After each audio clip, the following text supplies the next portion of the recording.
नमस्कार, के न्यूज़ के साथ में धार्मिक वाला खबरों पर गौर करें। उसके पहले देखते हैं आज के हेडलाइंस।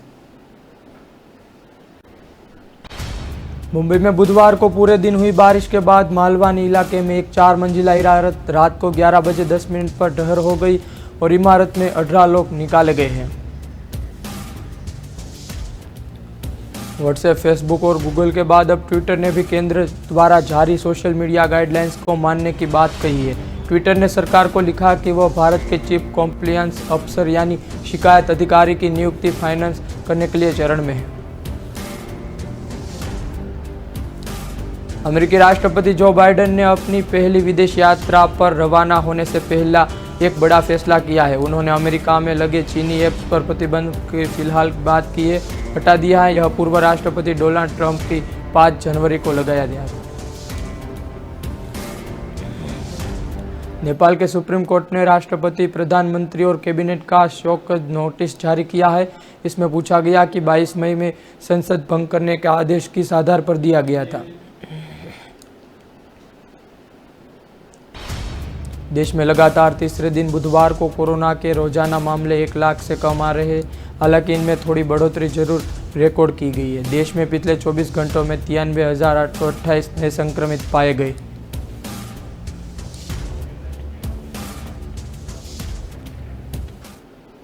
मुंबई में बुधवार को पूरे दिन हुई बारिश के बाद मालवानी इलाके में एक 4 मंजिला इमारत रात को 11 बजे 10 मिनट पर ढह हो गई है। हादसे में मलबे 18 लोग निकाले गए हैं। इनमें से 11 लोगों की मौत हो चुकी है, बाकी 7 लोग घायल है। बीडीवीए के अगल जनरल हॉस्पिटल इलाज चल रहा है। हादसे के वक्त इमारत में 3 परिवार रह रहे थे। इनमें से कुछ बच्चे भी शामिल थे। घटना के बाद फायर ब्रिगेड और बीएमसी की टीम घटनास्थल पर पहुंची थी और राहत कार्य शुरू किया था। घनी आबादी होने के कारण घटनास्थल तक पहुंचने का रास्ता संकरा रहा था। ऐसे ही रेस्क्यू में दिक्कत हो रही थी। रास्ता संकरा होने की वजह से एम्बुलेंस, दमकल और जेसीबी की मौके पर पहुंचने में दिक्कतें आई थी। बृहद मुंबई नगर निगम ने कहा कि आसपास के 3 इमारत खतरनाक स्थिति में है, उन्हें भी खाली कर लिया गया है। जोन 11 के डीसीपी विशाल ठाकुर ने बताया कि हमारी टीम रात भर से रेस्क्यू में जुटी है। अभी भी मलबे में कुछ लोग फंसे हुए हैं। एक चश्मदीद शाहनवाज खान ने बताया, हमारे फ़ोन करके तुरंत बाद फायर ब्रिगेड की टीम पहुंच चुकी थी। रेस्क्यू ऑपरेशन शुरू कर दिया गया था। मुंबई और उसके आसपास के इलाकों में बुधवार को लगभग पूरे दिन बारिश चली थी। इसलिए निचले इलाके में घटना को पानी तक चल गया था। पश्चिमी उपनगर सांता क्रूज में बुधवार सुबह 8:30 बजे से दोपहर 2:30 बजे तक 6 घंटों में 164 मिलीमीटर बारिश हुई थी। मौसम विज्ञान विभाग ने आज भी बारिश की रेड अलर्ट जारी किया है।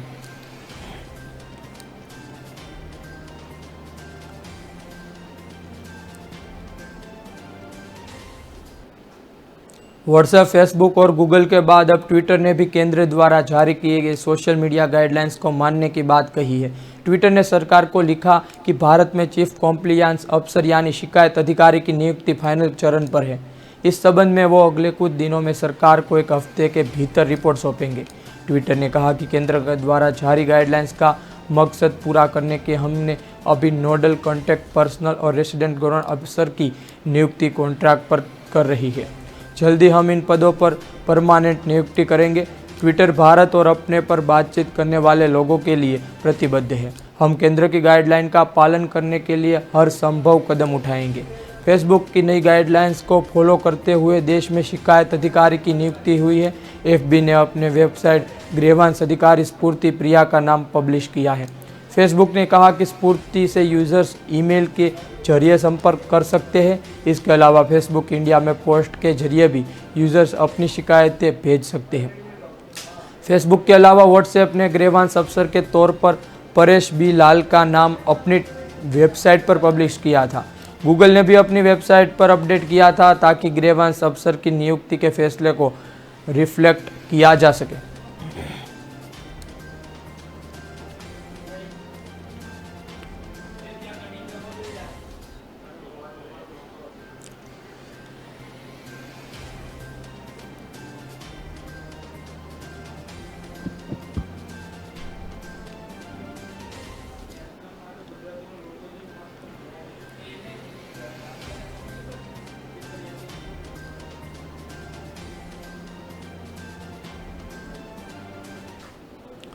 अमेरिकी राष्ट्रपति जो बाइडेन ने अपनी पहली विदेश यात्रा पर रवाना होने से पहले एक बड़ा फैसला लिया है। उन्होंने अमेरिका में लगे चीनी ऐप्स पर प्रतिबंध को फिलहाल हटा दिया है।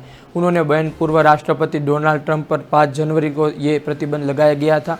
तब टिकटॉक समेत कुल 9 चीनी ऐप्स पर बैन लगाया गया था। ट्रंप ने इन ऐप्स को अमेरिकी नागरिकों और अमेरिका की सुरक्षा के लिए खतरा बताया था। बाइडेन का कदम चीन के लिए बहुत राहत की खबर नहीं कही जा सकती। इसकी वजह यह भी है कि व्हाइट हाउस अब नए सिरे से चीन के ऐप्स और कंपनियों को लेकर स्ट्रेटजी तैयार कर रहा है। व्हाइट हाउस ने कहा कि हम नए सिरे से हर मामले पर विचार कर रहे हैं और जल्दी इस पर फैसला लेंगे। बाइडेन एडमिनिस्ट्रेशन ने ट्रंप का एग्जीक्यूटिव ऑर्डर को रद्द कर दिया है, लेकिन चीन के लिए राहत शायद ज़्यादा वक्त के लिए नहीं है। इसकी वजह से ही व्हाइट हाउस का बयान सामने आया था। इसमें कहा गया था कि हम दूसरे देशों से कंट्रोल होने वाले ऐप्स की बारीकी से जांच कर रहे हैं। इनमें अमेरिका, यहाँ के लोगों और उनके डेटा को खतरा हो सकता है। व्हाइट हाउस ने आगे बढ़कर कहा कि इस बारे में मजबूत कदम उठाए जाएंगे ताकि यह तय किया जा सके कि हमारे देश को दूसरे देशों से कंट्रोल होने वाले ऐप से कोई खतरा न हो। बयान में चीन का नाम भी लिया गया था। ट्रंप ने वीचैट और टिकटॉक समेत 9 चीनी ऐप्स को बैन किया था। कंपनियों ने इसे कोर्ट में चुनौतियां दी थी। मामला पेंडिंग रहा है। टिकटॉक ने इस फैसले पर कुछ ही कहने से इनकार कर दिया है।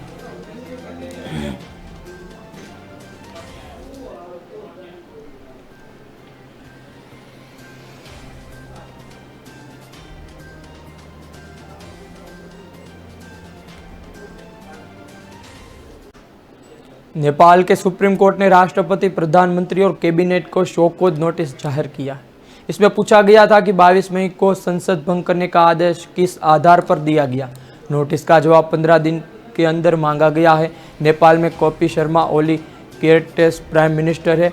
ओली के नेपाल कम्युनिस्ट पार्टी में 2 धड़े हो चुके हैं। नेपाल में 12 और 9 नवंबर को चुनाव हुआ था। नेपाल में संसद भंग किए जाने पर नए चुनाव को लेकर सियासी पार्टियां में एक राय नहीं थी। इस मामले से जुड़े मुद्दों पर कुल 30 याचिकाएं सुप्रीम कोर्ट में दायर हो गई थी। इस मामले पर सुनवाई भी टलती जा रही थी। बुधवार को चीफ जस्टिस चोलेंद्र शमशेर राणा की अगुवाई वाली 5 सदस्यीय बेंच ने सुनवाई शुरू की थी। इसके बाद नोटिस भी जारी किए गए थे। कोर्ट ने सुनवाई के लिए देश के 2 सीनियर एडवोकेट्स की भी मदद ली थी। नेपाल में कोविड-19 पर काबू नहीं पाया जा सका, लेकिन इसका कोई असर नेताओं पर नहीं पड़ रहा। ओली के प्रधानमंत्री बनते ही संकट शुरू हो गया था। पिछले 20 दिसंबर भी संसद भंग करने की सिफारिश हुई थी। इसके बाद जैसे तैसे सरकार चली और अब नवंबर में चुनाव का ऐलान कर दिया गया है।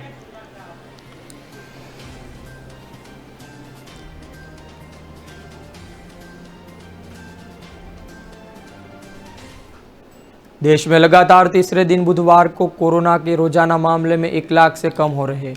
हालांकि इनमें थोड़ी बढ़ोतरी जरूर रिकॉर्ड की गई है। देश में पिछले 24 घंटों में 93,838 नए संक्रमित पाए गए। इन दौरान 1,48,991 लोग कोरोना को मात दे चुके हैं। देश में संक्रमित घटते के मामले बीच एक चिंता वाली बात भी आई है। अब भी 15 राज्यों में संक्रमण दर 5% से ज़्यादा है। वर्ल्ड हेल्थ ऑर्गेनाइजेशन के मुताबिक अगर संक्रमण दर 5% से ज़्यादा है तो हालात नियंत्रण नहीं कहे जा सकते। देश में फिलहाल गोवा, केरल, नागालैंड, मेघालय, तमिलनाडु, सिक्किम, आंध्र प्रदेश, पश्चिम बंगाल, ओडिशा, मणिपुर, कर्नाटक, पौंडीचेरी, मिजोरम, लक्षद्वीप और महाराष्ट्र में संक्रमण दर 5% से ऊपर बनी हुई है।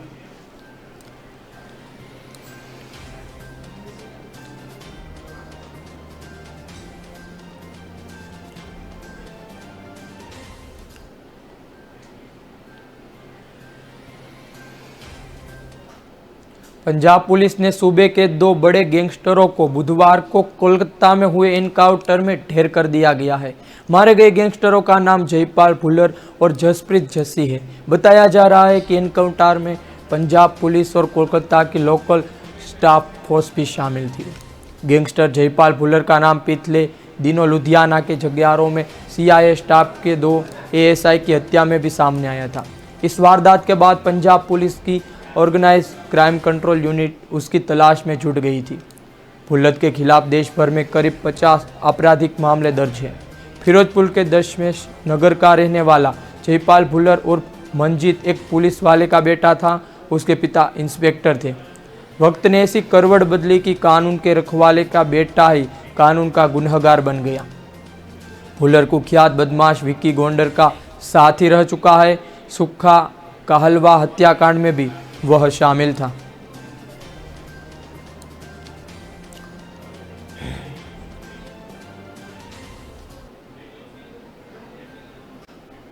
वक्त हो चुका है एक ब्रेक का, मिलते हैं ब्रेक के बाद।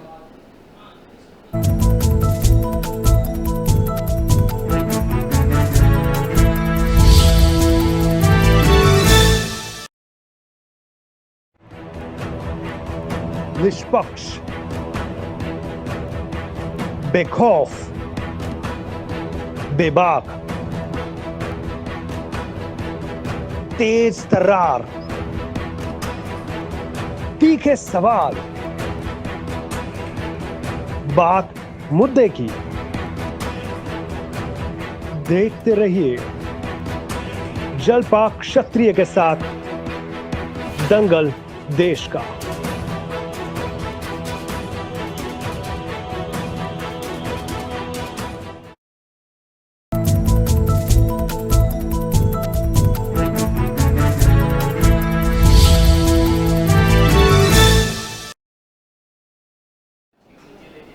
ब्रेक के बाद आपका स्वागत है। गौर करते हैं सुर्खियों पर। कांग्रेस में असंतोष और वापसी खींचतान को कंट्रोल करने के लिए मुख्यमंत्री अशोक गहलोत अगले महीने मंत्रिमंडल विस्तार का दावा चल सकते हैं। इसके तहत सचिन पायलट खेमे में 3 से 4 विधायक को मंत्री बनाकर कोल्ड वॉर पर कुछ समय के लिए विराम लगाया जा सकता है। कांग्रेस के सूत्रों के मुताबिक मंत्रिमंडल विस्तार और फेरबदल कांग्रेस के पूर्णकालीन अध्यक्ष की जुलाई में नियुक्ति होते ही पूरा किए जाने के आसार पर है। राजस्थान के 30 मंत्री बनाने का कोटा है। अभी मुख्यमंत्री सहित 21 मुख्यमंत्री, ऐसे में 9 मंत्री बनाए जा सकते हैं। पायलट खेमे में से 3 या 4 विधायकों को भी मंत्री बनाने के अलावा बीएसपी छोड़कर कांग्रेस में शामिल हुए 6 में से 2 विधायक को भी मंत्री बनाया जा सकता है। कांग्रेस और निर्दलियों में से कुछ नए चेहरे को भी मौका मिल सकता है। सरकार ने बने 2.5 साल के वक्त बीत चुका है और अभी तक गहलोत मंत्रिमंडल में एक बार भी विस्तार और फेरबदली नहीं हुआ। पायलट खेमे की बगावत के वक्त सरकार के साथ खड़े होने वाले निर्दलीय विधायक सचिन पायलट खेमा और बीएसपी के कांग्रेस में आने वाले विधायक लगातार इसके लिए दबाव बना रहे हैं।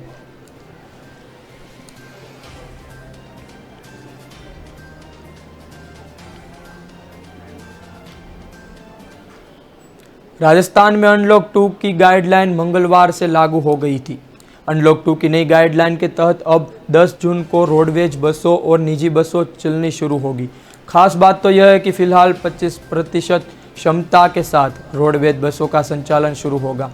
अभी 1600 बसों को सड़कों पर उतारा जाएगा। शहरों में सिटी बसों का संचालन बंद रहेगा।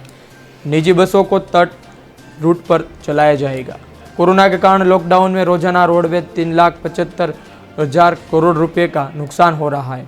अनलॉक 2 में बसों के संचालन में सोशल डिस्टेंस का पालन हो, इसलिए निर्धारित क्षमता के आधी यात्री बिठाए जा सकेंगे। खड़े होकर किसी भी यात्री को अनुमति नहीं होगी। बस को डिपो निकालने के पहले सोडियम हाइपोक्लोराइड से पूरी तरह से सैनिटाइज किया जाएगा। साथ ही बसों में यात्रियों को मास्क का प्रयोग करना होगा। ड्राइवर और कंडक्टर भी मास्क लगा कर रखेंगे। बसों में यात्रियों के मास्क नहीं होने पर चलन भी कार्रवाई की जा सकती है। राजस्थान परिवहन निगम की बसों के 10 मई से सख्त लॉकडाउन के बाद पहिया थम चुका है। 8 जून के बाद अनलॉक 2 की नई गाइडलाइन 10 जून के बसों संचालन की अनुमति दी गई है। रोडवेज के बसों के लिए ऑनलाइन बुकिंग शुरू कर दी गई है। भीड़ भाड़ से बचने के लिए ऑनलाइन बुकिंग करा सकते हैं। बसों के संचालन को लेकर मंगलवार को रोडवेज सीएमडी राजेश्वर सिंह ने चीफ मैनेजर्स के साथ बैठक की थी। उन्होंने गुरुवार को प्रथम चरण में 50% क्षमता के साथ 1600 बसों के साथ संचालन शुरू करने की बात कही थी। शुरुआत में बड़े रूट के साथ हिसाब डेपो चीफ मैनेजर रूट तय करेंगे।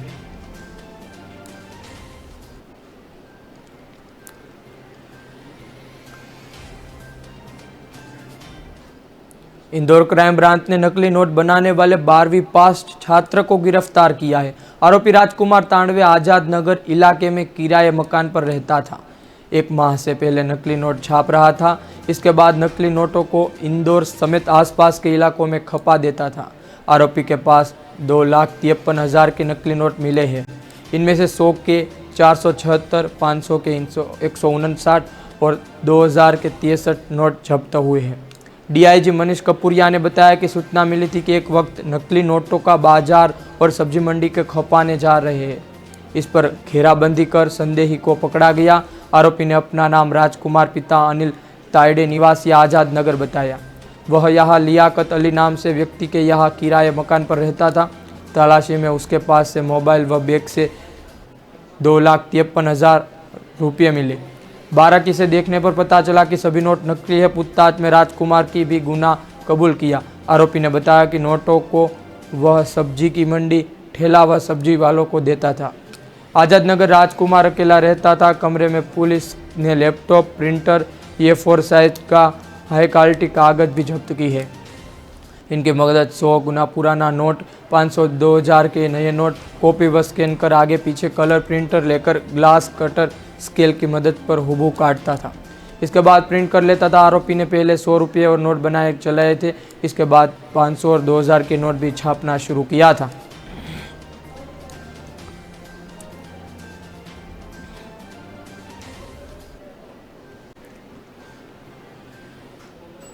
इंदौर के समीप दोपालपुर और जमगोदा गांव के सरपंच कैलाश तंवर ने किसान के खेत पर आने जाने पर रास्ता गड्ढा खोदकर बंद कर दिया है।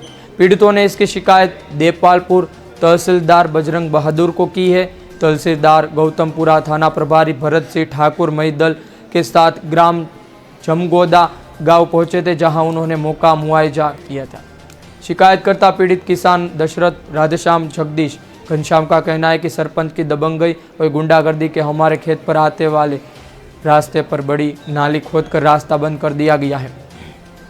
इसके कारण हमारा मार्ग अवरुद्ध हो गया है। अब गांव में 15 से ज़्यादा किसान का रास्ता पूरी तरह से बंद हो गया है। कुछ दिनों पहले बारिश होने वाली है। हमें सोयाबीन की फसल के लिए खेत तैयार करना है। रास्ता बंद होने से ट्रैक्टर व अन्य कृषि सामान नहीं ले जा पा रहे हैं।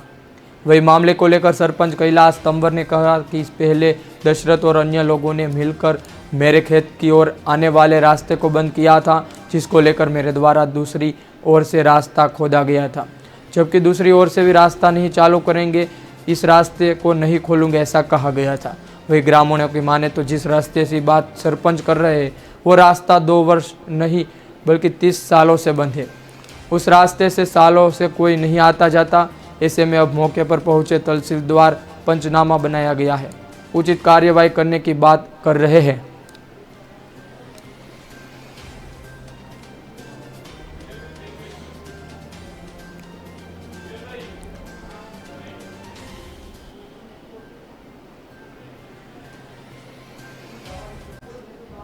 वक्त हो चुका है ब्रेक का, मिलते हैं ब्रेक के बाद।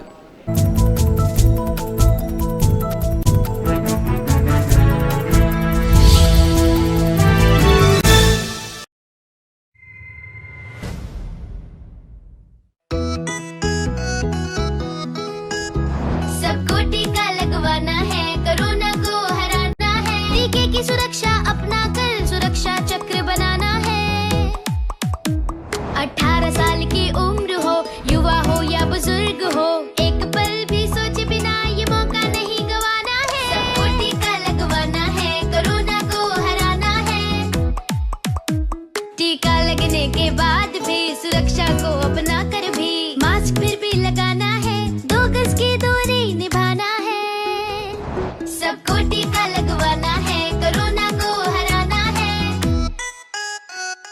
और वैक्सीन लगाने में मुझे किसी तरह की कोई दिक्कत नहीं हुई है। गवर्नमेंट ने काफ़ी अच्छी व्यवस्था की हुई है यहाँ पर, और मैं सबसे यही कहूँगा कि सभी को वैक्सीन लगवानी चाहिए। और उसमें कोई भी ऐसा दर्द या कोई ऐसी चिंता वाली विषय की बात नहीं है।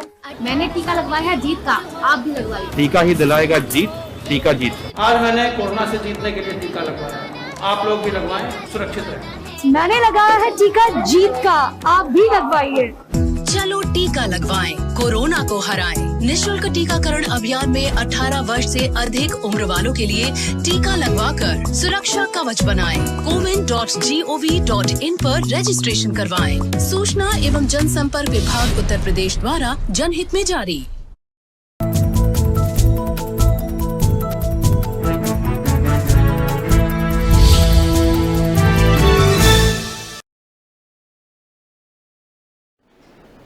ब्रेक के बाद आपका स्वागत है। नज़र करते हैं खबरों पर। कोरोना के प्रकोप के चलते राज्य सरकार ने सभी तरह से समारोह पर पाबंदी लगा रखी है। यहाँ तक कि शादी में दोनों पक्षों के सिर्फ 11 लोगों को ही शामिल होने की अनुमति है। शादी में बैंड बाजा और घोड़ा या टेंट तक प्रतिबंधित है। जुर्माना का भी प्रावधान है। लेकिन गुरुवार को जोधपुर के कमिश्नरेट में अलग ही नज़ारा देखने को मिला। डीपीसी धर्मेंद्र यादव ने सिरोही एसपी बनने पर दिए गए फेयरवेल में बाकायदा बैंड वाले लाए गए थे। घोड़े पर एसपी की सवारी निकली थी। इस कार्यक्रम के दौरान सोशल डिस्टेंस की जमकर धुलाई हुई थी। प्रदेशवासियों को अब तक सख्त कोरोना गाइडलाइन का पालन करने की जिम्मेदारी निभाने वाली पुलिस का खुद इस तरह का गाइडलाइन तोड़ने का चर्चा आ रही है। हालांकि पुलिस ने अधिकारियों के इस संबंध में कहा कि डीसीपी के ट्रांसफर पर पहले कंधे पर उठाने की परंपरा थी, लेकिन कोरोना के चलते घोड़ी मंगवाई ताकि किसी को कोरोना का खतरा नहीं हो। समारोह भी बेहद छोटा रखा गया था। जोधपुर कमिश्नरेट इस कार्यालय में बुधवार को समारोह सा माहौल नजर आया। बैंड की धुन दूर तक गूंज रही थी। कार्यालय परिसर में घोड़े पर सवार डीसीपी धर्मेंद्र यादव सभी की बधाइयां स्वीकार कर रहे थे। मौका था आईपीएस धर्मेंद्र यादव के सम्मान में विदाई समारोह का। यादव का तबादला सिरोही एसपी के पद पर हो गया था और जोधपुर कमिश्नरेट पूर्व डीसीपी का पदभार भुवन भूषण यादव ग्रहण करेंगे। विदाई समारोह के दौरान घोड़े पर बिठाकर साफा पहनाकर धुन पर कार्यालय परिसर में परेड भी करवाई गई थी। आईपीएस यादव का जोधपुर में करीब 2.5 वर्ष का कार्यकाल रहा है। इस दौरान जोधपुर में बढ़ते क्राइम को रोकने के लिए उन्होंने उल्लेखनीय काम किए हैं। जोधपुर में अवैध हथियारों की तस्करी रोकने की दिशा में ठोस कदम उठाए थे। कुछ ब्लाइंड मर्डर का खुलासा भी किया गया था। इंजीनियर की डिग्री हासिल कर आईपीएस बने उत्तर प्रदेश के यादव की पहली पोस्टिंग जोधपुर में मिली थी। कोरोना काल में अफसर पे साइकिल पर शहर से तंग गलियों में गश्त करते थे। इससे भी वह काफ़ी चर्चित हुए थे।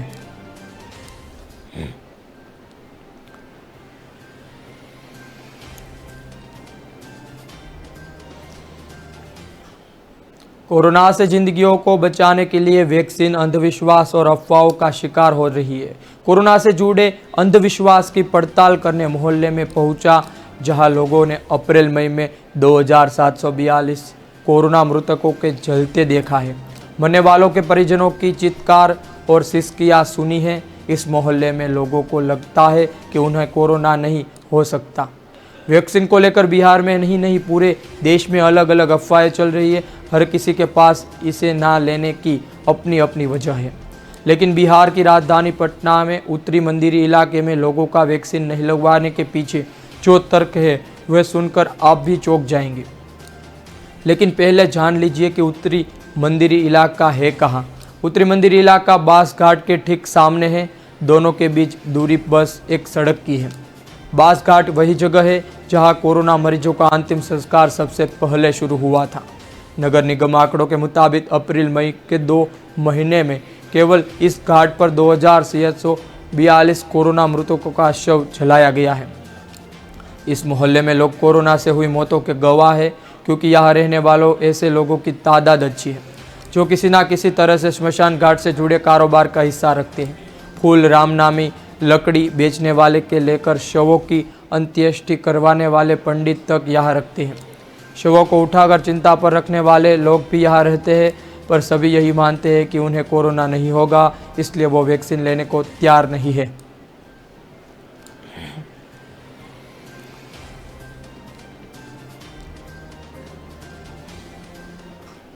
ग्वालियर के राज्यसभा सदस्य और बीजेपी के नेता ज्योतिन्द्र सिंधिया खिलाफ पोस्टर से सियासत गर्म हुई है। कांग्रेस के कार्यकर्ताओं ने जय विलास पैलेस पर दीवार पर जो पोस्टर लगाए उनमें सिंधिया को सोते हुए दिखाया। लिखा है कि मध्य प्रदेश से कोरोना भागा, जनसेवक रूपी कुंभकर्ण ज्योतिरादित्य सिंधिया जागा।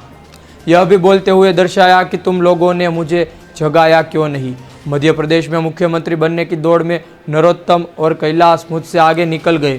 कांग्रेस के प्रदेश प्रवक्ता सिद्धार्थ राजावत ने प्रधानमंत्री नरेंद्र मोदी, मुख्यमंत्री शिवराज सिंह का पुतला दहन कुलबाग चौराहा पर किया था।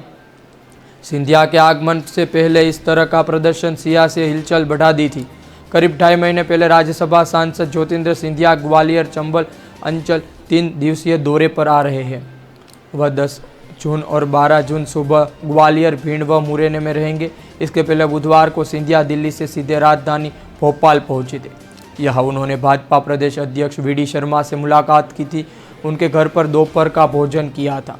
इसके बाद मुख्यमंत्री से भी मिले थे। सिंधिया के अचानक भोपाल और उसके बाद ग्वालियर में इस तरह सक्रिय होने पर कांग्रेस ने घेरने की योजना बनाई है।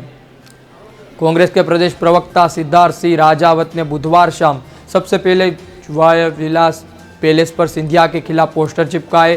कोरोना काल में जनसेवा की भावना भूलने और उसके बाद सच्चा जनसेवक होने के नाटक करने का आरोप लगाया। कांग्रेसियों ने सिद्धार्थ राजावत के नेतृत्व में फूलबाग चौराहे पर प्रधानमंत्री नरेंद्र मोदी, मुख्यमंत्री शिवराज सिंह का पुतला जलाया था। या प्रधानमंत्री को महंगाई के लिए जिम्मेदार ठहराया तो शिवराज सिंह को कंस मामा कहा गया था। जिस समय पुतला दहन किया गया वहां पुलिस भी मौजूद नहीं थी।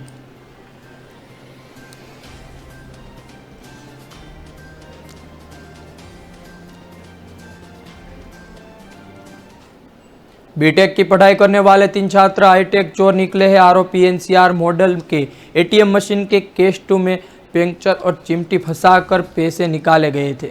इसके बाद ट्रांजैक्शन को फेल दिखाकर बैंक में क्लेम भी ले लेते थे। तीनों यूपी की राजधानी लखनऊ स्थित इंजीनियरिंग कॉलेज के हॉस्टल में रहकर पढ़ाई करते हैं। आरोपियों ने 2 कानपुर और 1 वाराणसी का रहने वाला है। तीनों ने बताया कि वे लग्जरी लाइफ जीने के लिए चोरी करते थे। आरोपियों ने एमपी में जबलपुर, कटनी सहित दिल्ली, गुजरात, हरियाणा, महाराष्ट्र, राजस्थान, बिहार, उत्तराखंड, उत्तर प्रदेश, पश्चिम बंगाल में एटीएम से लाखों की चोरी कर चुके हैं।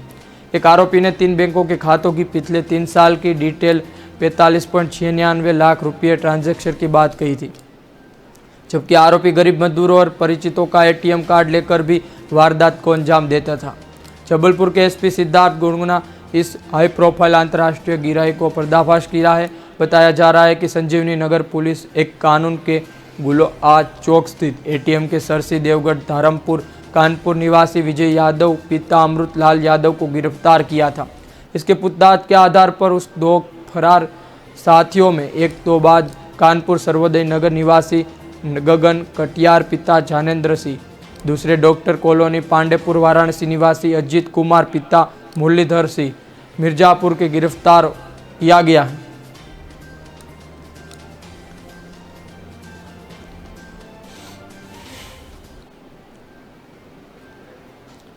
दक्षिण पश्चिम मानसून बुधवार को मुंबई पहुंचा। शहर के कई इलाकों में भारी बारिश हुई। सुबह को जारी बारिश के कारण सड़कों पर घुटने तक का पानी हो गया था। इस बीच आईएमडी मुंबई ने बताया कि सैटेलाइट ऑब्जर्वेशन मुताबिक मुंबई शहर में उपनगरों में अगले 3-4 घंटे के दौरान 2-3 सेमी प्रति घंटा के हिसाब से बारिश की आशंका है। मौसम विभाग ने मुंबई के अलावा ठाणे, पालघर और रायगढ़ जिलों में 10 जून के लिए भी बारिश का रेड अलर्ट जारी किया है। आईएमडी मुंबई ने उप महानिदेशक डॉक्टर जयंत सरकार के मुताबिक सामान्य तौर पर मुंबई मानसून हर साल 10 जून को पहुंचता है, लेकिन इस बार समय से पहले 1 दिन पहले दस्तक दे दी। भारी बारिश को देखते हुए लोकल ट्रेन सेवा कुला और सीएसएमटी स्टेशन पर बीच सुबह 9:50 बजे रोक दिया गया था। मुंबई में भारी बारिश के बीच समुद्र में हाई टाइड आ रही थी। इस दौरान 4 से 5 मीटर तक की लहरें भी उठने की संभावना थी। इसी दौरान अगर भारी बारिश जारी रही तो शहर के निचले इलाके में पानी भी डूब सकते हैं। इसके कोरोना काल में मुंबई मुसीबत और बढ़ सकती है। अगले कुछ दिनों मानसून तेलंगाना, आंध्र प्रदेश के बचे हुए सभी हिस्सों में सक्रिय होगा। 4-5 दिनों में मध्य प्रदेश, छत्तीसगढ़, विदर्भ, बिहार, झारखंड, गुजरात, तेलंगाना समेत करीब 14 राज्यों में तेज बारिश होने की आशंका है। मौसम विभाग के मुताबिक 10 जून के बाद पूर्वी भारत और उसके लगे मध्य भारत के खासकर ओडिशा और पश्चिम बंगाल के गांगीय क्षेत्र, 11 जून को बंगाल और बिहार, 11-12 जून को पूर्वी मध्य प्रदेश, विदर्भ और छत्तीसगढ़ में भारी बारिश होने की आशंका है। बंगाल की खाड़ी इस मानसून का पहला कम दबाव का क्षेत्र तैयार हो रहा है। इसके असर ओडिशा, सिक्किम, झारखंड, बिहार, पूर्वी यूपी, मध्य प्रदेश और गुजरात के कुछ हिस्सों में मानसून पहुंच जाएगा।